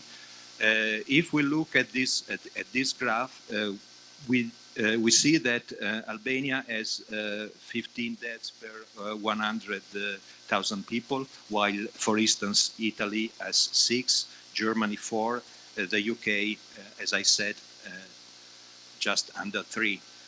And although Albania is taking important step toward the integration, we know that last April the European Commission started officially the accession negotiation to allow Albania to join the Union. And on the other hand, some issue needs to be addressed, and one of these is road safety. And as we can see from this graph, although we have had a decrease in the road death, which is the red line, the number of accidents increased, and we can say that the road safety programs are at the top of the agenda of the transport policies, and some action is necessary to meet the targets set in the Albanian National Road Safety Strategy 2011-2020, and also the Albanian National Transport Plan has focused on this issue, and has identified the following areas of intervention: black spots, which are the sites where most of the collisions are concentrated, speeding, coordination between authorities, road vehicle inspection, and road safety awareness. And now the scope of this project is in line with these general objectives, and it is subdivided into five tasks. Result 1 is the development of legislation regarding vehicle inspection in line with the European directives. Result 2 is the development of a specification for roadside commercial vehicle inspection. Result 3, for the establishment of an efficient traffic speed management system. And result 4, the preparation of countermeasure for the elimination of black spots. And result 5, the guidance on the development of road safety awareness campaign for collision prevention and public education. Result 1 is development of legislation regarding vehicle control, we can see from this graph that there is a strong correlation between the severity of accident and vehicle age, and we can notice that in the horizontal axis we have the age of the vehicle, and on the vertical the number of serious accidents. And you see that after between year 5 and 6, there is a sharp increase of the severity of the accident, and it has been calculated that technical defect of older vehicles are responsible for 6% of all car and 8% of all motorcycle accidents. So the European Commission has approved recently a new package of measures in this field called the roadworthiness package, which introduce a number of innovations, like, for instance, yes, you can go ahead,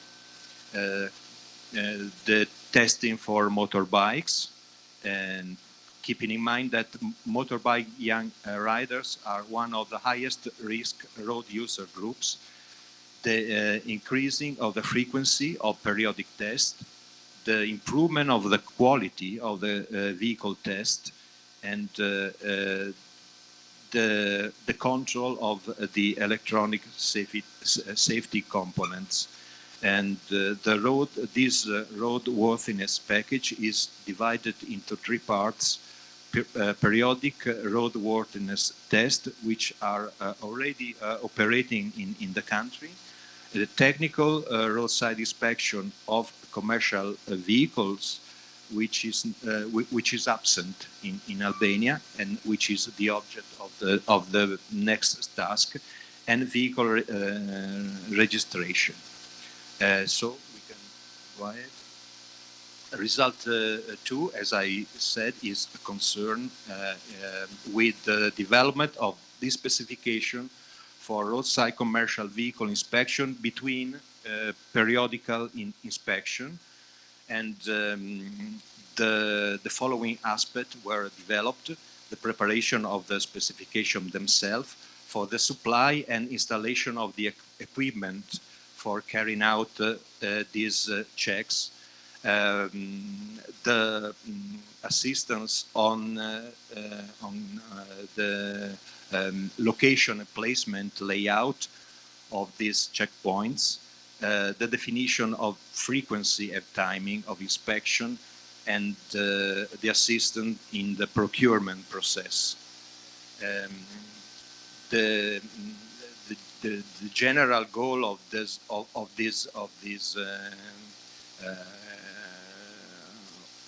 operation is the reduction of the rate of vehicles not compliant with regulation, having a simple and efficient vehicle testing system, increase the efficiency of the inspection, minimizing disruption and losses for the commercial fleet operators and private drivers, and contribute to a greener economy for the improvement of fuel consumption of well-maintained vehicles, and increase the awareness on roadworthiness benefit for supporting the second-hand market.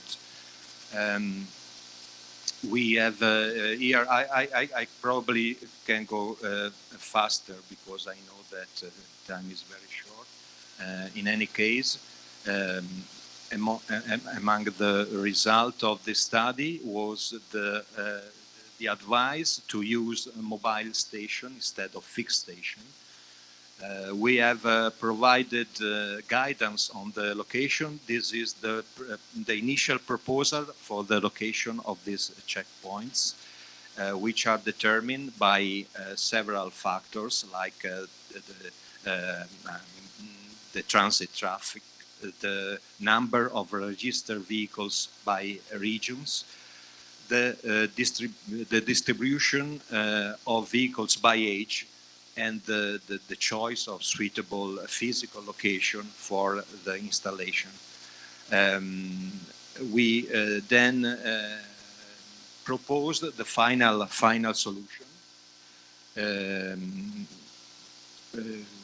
and the following location were eventually proposed in Tirana, in Luzhny, Durres, Scurai, Lej, and Fier. And yes, we can go ahead. This is the third task: the establishment of an effective traffic speed management system. Speed, we know, is a big problem for road safety. The ITF reports that excessive speed in Europe is responsible for around 20 to 30% of all fatal road crashes. And a reduction in speed would lead to a lessening in the severity of casualty, and this is true in particular for vulnerable user. In this graph, for instance, you see that in the horizontal axis you have the speed, in the vertical the severity of the accident, and you see, for instance, that at speed lower than 30 km per hour, a pedestrian has 90% chance of surviving, but this chance diminishes to 10% when the speed rises above 30 km per hour, and is almost 9% at 50 km per hour. We know that speeding is a complex subject.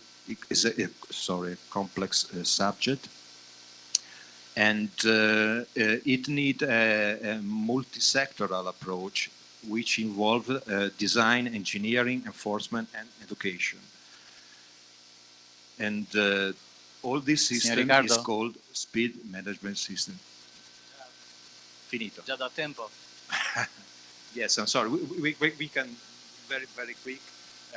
We examine the database, getting some interesting result that you can see in this graph. And yes, I go quick as possible. Yes, you can go ahead. Result 4 is the preparation of countermeasure for elimination of black spot. This is the current map of black spot published by the Institute of Transport. Yes. And these are the tasks which are requested. One of the tasks is the updating of the black spot map, which is this one. We provided a new definition of black spot, a location on a road where 3 or more crashes ever occur during the last 3 years. And yes, we can go ahead. And the last task is the guidance on organization of road safety awareness campaign. We start from the study of the current situation. The analysis of the crash databases. You see, for instance, that data provide always important information in not only in this field, but particularly in this field to address the targets of the campaign. You see, for instance, that in Albania, this is taken from the World Health Organization website, and represent the deaths by road user category. And you see that around 50% of the deaths in Albania come from pedestrian, cyclist, and motorcyclist. And so this provide very useful information, for instance, for organizing campaign and information and education. These are the part of the project which we have developed. Yes, we can skip that. And we organized, we met many stakeholders who provided very useful information for this task, for the organization of the campaign. And we organized, organized a workshop on this theme in order to get further feedback, in order to verify the first result, etc. We know that the deaths yearly on the road is 1.3 million people. And I would like to close with a quote from the Secretary General of the ITF, who says the 1.3 million deaths from road crash every year are 1 million too many. I thank you very much. I'm sorry about the time.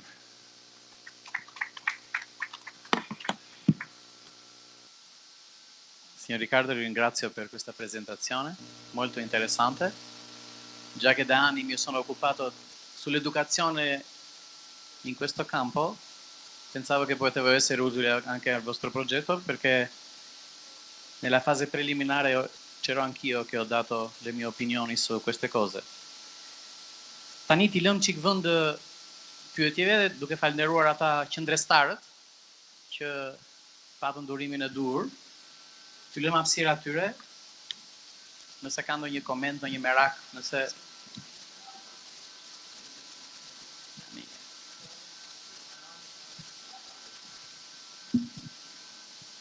Pyetje mundësisht për Ministrinë e Mjedisit dhe Turizmit.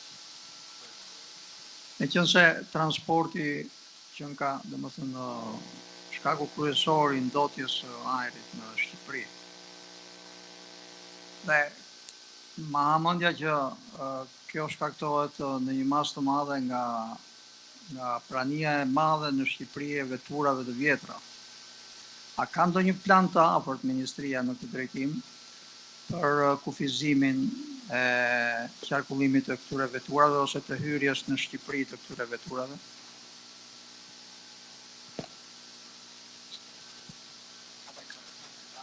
Përshëndetje. Është më se drejt kjo që thoni juve. Megjithatë, nuk do ta kufizoja vetëm si një nismë të Ministrisë së Turizmit dhe Mjedisit për të marrë një vendim të tillë, pasi nuk i takon asaj Ministria e Turizmit dhe Mjedisit. Pra, Ministria e Mjedisit është një çështje pak e komplikuar, harton politikat dhe përcakton normat maksimale të shkarkimeve, referuar, siç ju thash, edhe normativave europiane. Dhe përderisa ne jemi një shtet që do shkojmë drejt Bashkimit Evropian, atëherë është Ministria përgjegjëse për transportin që do marrë këtë vendim për mosfutjen më në Republikën e Shqipërisë të automjeteve të një cilësie të caktuar dhe të një vit prodhimi të caktuar. Është një gjë që do ndodhi shumë shpejt në Shqipëri. Dua të mbështes pak edhe kolegun që bëri prezantimin e parë, për rastin që një vend sa më i pasur tjetë, aq më pak vdekje ka nga sistemi i transportit, por nuk flas vetëm rastin e vdekjeve aksidentale, por edhe vdekjet nga ndotja e ajrit. Shqipëria është një vend i varfër dhe që të marrësh masa për përmirësimin e cilësisë së ajrit ka kosto tepër të madhe. Dhe unë jam personi i parë, po flas tani jo si përfaqësuese e Ministrisë së Turizmit dhe Mjedisit, por flas si një qytetare e Tiranës, në momentin që do vendoset një normë e këtillë që deri në këtë vit prodhim makinash apo do ketë sigurime, do ketë një vlerë monetare më të madhe për të paguar, unë do jem e para që në xhepin tim do më dhëmbi.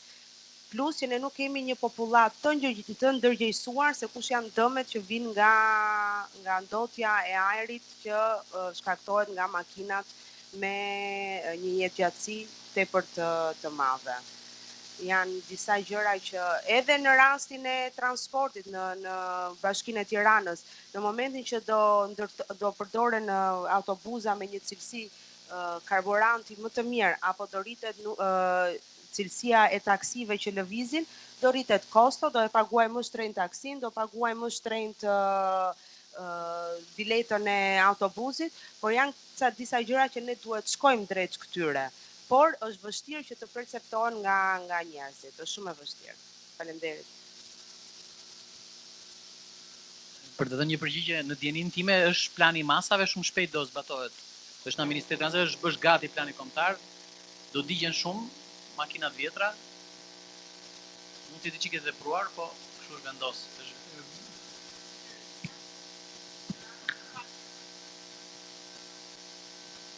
S'ka shumë që është miratuar edhe plani kombëtar, strategjia kombëtare e transportit dhe tani është në fazë hartimi dhe plani kombëtar i transportit.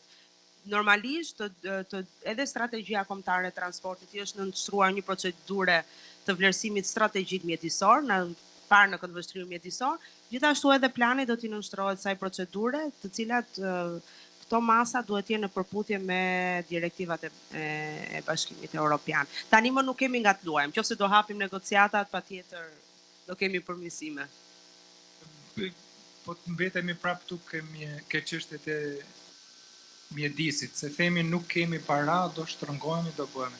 Ndërkohë asnjë nuk e bën llogarin sa ilaçe blem ne për sëmundjet respiratore, edhe sa janë shtuar këto sëmundje në vite.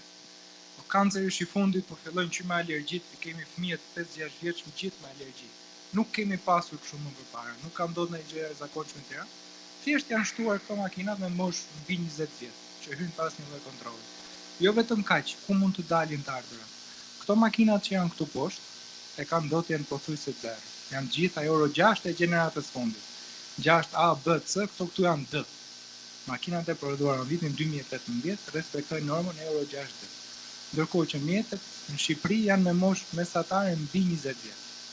Që do thotë të dy ne, dhe unë që kam një makinë 3, dhe një që ka një makinë të 9 vjet, paguajmë njësoj. Taksën e karburantit e paguajmë njësoj, 240 lekë për litër paguajnë ai, 240 lekë për litër paguaj unë. Ndërkohë që nuk ndosim njësoj, ndosim 100 fish më pak. Unë, me atë, taksën e paguajmë njësoj. Këtu është një mundësi ku mund të gjinden lekët. Mundësia e dytë tash është çështja sa harxojmë ne në Shqipëri për mjekim. Juve si ministri shumë mirë që keni bërë matjet, që bëni monitorimet dhe shumë e thjeshtë. Mjafton të merrni dhënat nga spitalet edhe nga farmacit, sa është shtuar konsumi i ilaçeve për sëmundjet që lidhen drejt për drejt në sistemin respirator, dhe sa janë rastet e diagnostikuara. Unë kam parë disa kurba dhe janë të frikshme, disa grafik.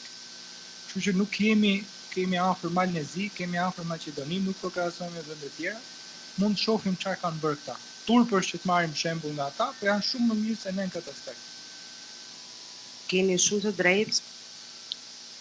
Jetojmë në disa vite që nuk është më nevoja që kemi të dimë se çfarë do bëjmë. Dije se çfarë bëhet. Zgjidhjet i ka dhënë Suedia, siç ishte në rastin e aksidenteve rrugore, që i kanë dhënë që 1967-ën, ashtu edhe gjithë vendet e Bashkimit Evropian kanë direktivat përkatëse dhe planet përkatëse të cilit neve duhet i drejtohemi. Çështja e ajrit, siç e thashë më pak, është pak komplekse. Domethënë jo për të hequr përgjegjësinë nga Ministria e Mjedisit, absolutisht se nuk po flitet për përgjegjësi, po është një çështje shumë horizontale. Është Ministria e Mjedisit që bën politikat dhe janë ministritë e tjera që duhet të zbatojnë. Ministria e Mjedisit ju thash mund vëri vlerat kufi dhe të risi të investojë tek pjesa e monitorimit.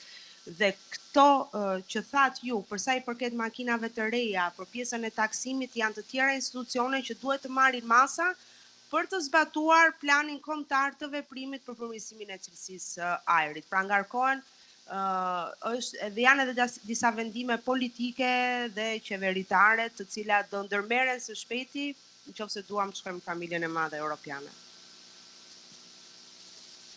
Po. Mirdita, një pyetje për bashkinë në këtë rast. Pam një plan masash që do të jetë edhe afat gjatë, besoj, nuk o fol shumë për nga ana kohore, po besoj se po duket si tillë. Është i përgëzueshëm në një pjesë, po në disa këndvështrime mendoj që është pak i çal për të mos përdorur ndonjë fjalë tjetër. Këtu jemi në një autosallon dhe u fol për dekurajimin e përdorimit makinave. operatorët du paguajnë taksa, punësojnë njerëz, domethënë dhe është një gjë jashtëzakonisht e mirë mendoj unë, duke pohuar dhe duke pranuar shifrat që përmendi para folsi. Më duket sikur plani nuk parashikon asnjë aleancë, dhe e dyta sikur është pak drastik, që do të thotë nuk dëgjuam asgjë në lidhje me transportin e automjeteve alternative, hibride ose elektrike. Tirana aktualisht është shumë e mangut në këtë drejtim, pothuajse zero. E dyta, çfarë do të bëjmë? Reduktimi më duket një plan shumë ose më saktë një objektiv, një plan edhe utopik. A mund ta përmirësojmë këtë gjë para se ta zerojmë? Domethënë mos ta bëjmë si doktor Adhamuti që kur më dhëm dorë ta presim. Ta shërojmë përpara. Si mund të inkurajojmë njerëzit të blejnë makina të reja? Shqipëria aktualisht shet 3000 makina të reja afërsisht në vit, është gjysmë e atyre që shet Maqedonia. Dhe është një shifër që realisht është shumë dekurajuese në vetvete. Pas një lloj gjëje tjetër besoj se nuk duhet të jetë shumë plan ankesash. Çdo gjë që bëhet në Tiranë në lidhje me vështirësinë e jetesës automobilistëve deri tani ka qenë shumë e suksesshme, por duhet kemi parasysh që njerëzit që përdoren makinën e njerëz që shkojnë në punë, që bëjnë 2 punë shpesh herë, që punojnë jashtë orarit dhe të tjera. Pra makina është një nevojë jetike sot. Faleminderit. Atëherë faleminderit për pyetjen dhe për diskutimin. Qëllimi i shprehjes që thash dekurajimi i përdorimit të automobileve private nuk është ideja që të heqim të drejtën e përdorimit apo të posedimit një makine private. Jo, ne nuk mund t'i heqim të drejtën askujt që të përdori automjete private, por ne përdorim politika të tilla, jo vetëm ne, por çdo shtet. Për shembull Singapori nuk mund të blesh dot makinë. Singapori ka një numër automjetesh private të caktuar dhe për të blerë një makinë çdo person shkruan emrin në listë dhe pret deri kur një nga këto makina del jashtë përdorimit apo del jashtë funksionit apo nga një aksident apo nuk e di.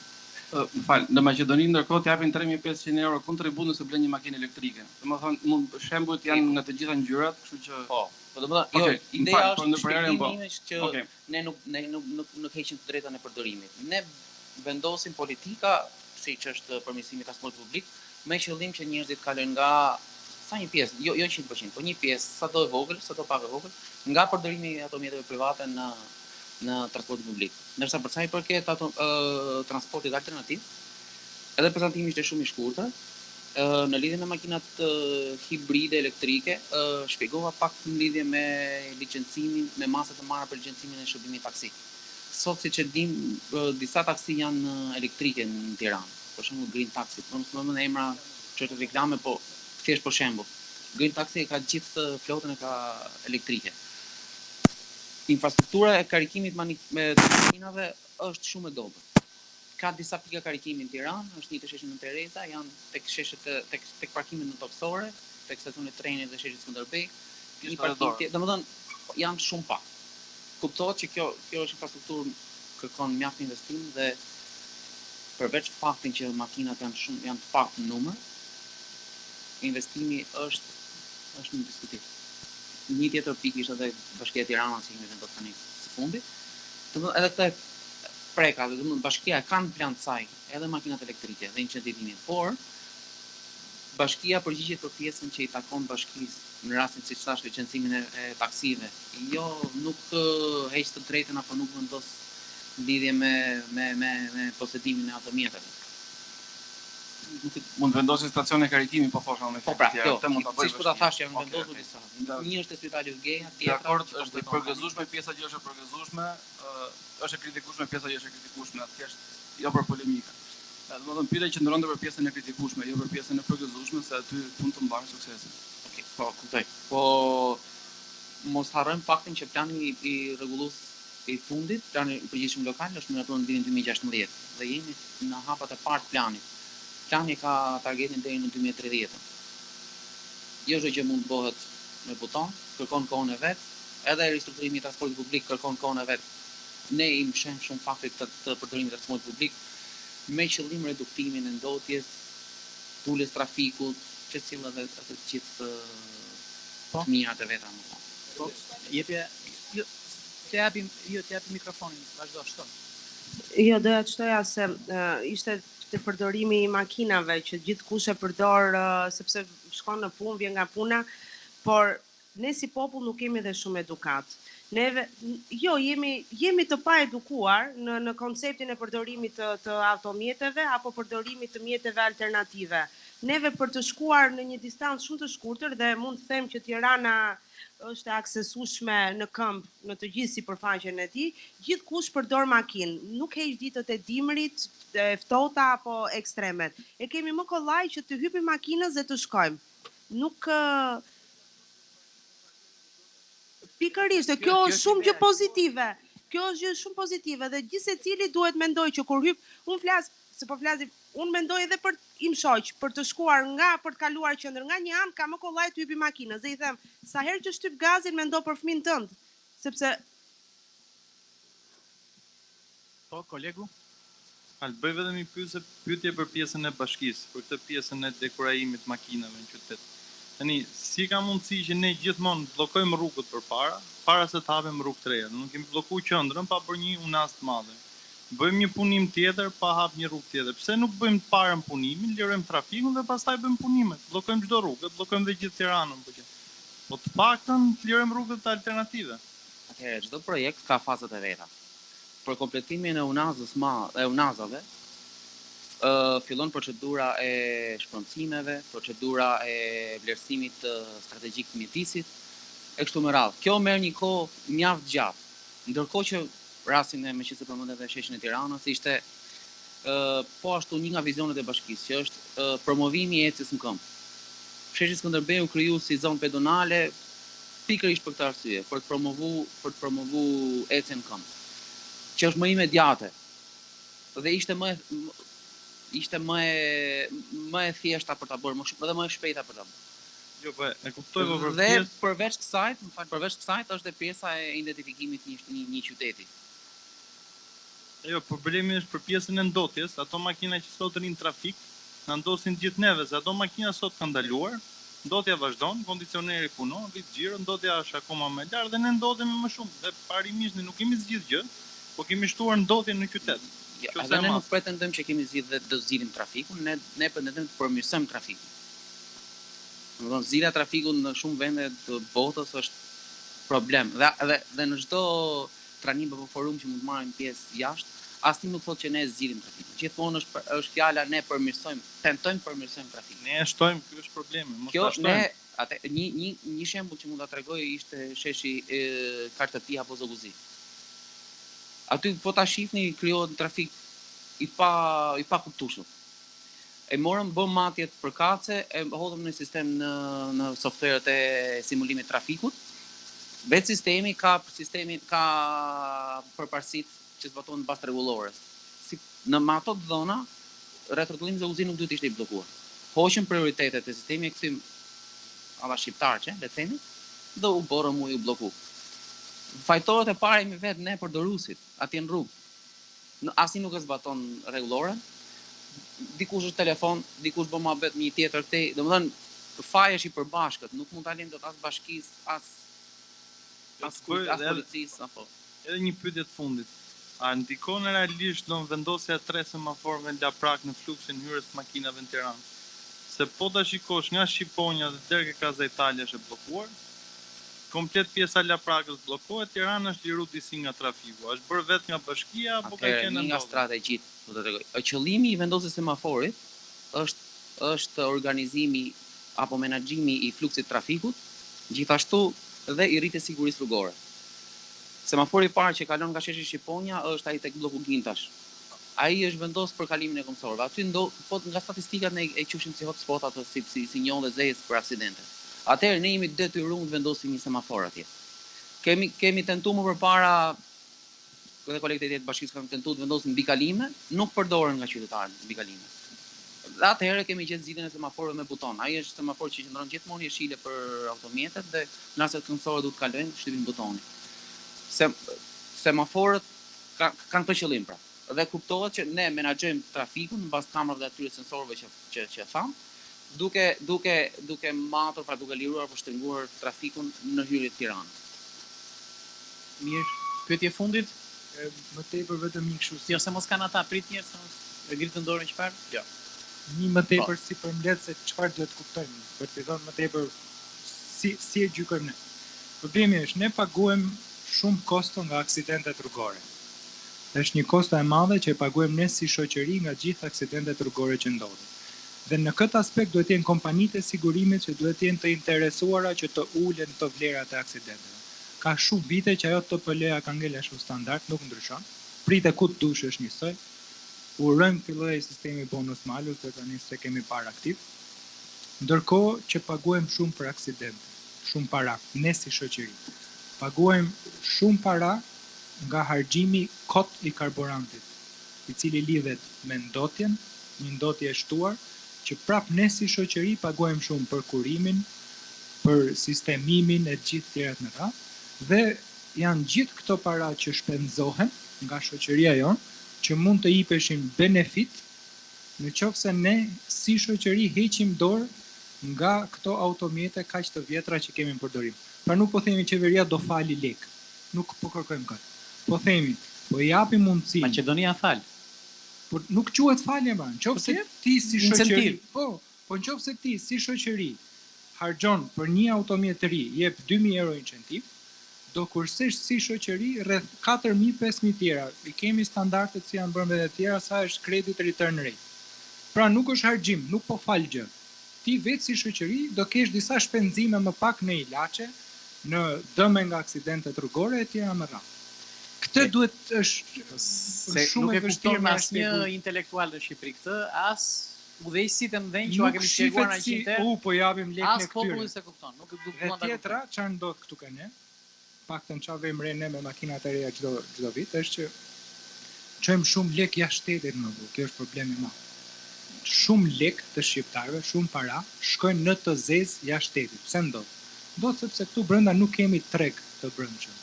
Që do thotë, ne marrim një makinë për dorë 10 vjet, 15 vjet nga jashtë, e bim këtu dhe këtu vdes. Ajo makina nuk rishitet më, ose do rishitet për 500 euro. Ndërkohë që duhet lindi një treg i joni këtu, këto makinat e reja që shiten këtu, pas 5 vjetësh, 6 vjetësh, duhet i blej një përdorues i dytë, siç ndodh në gjithë botën.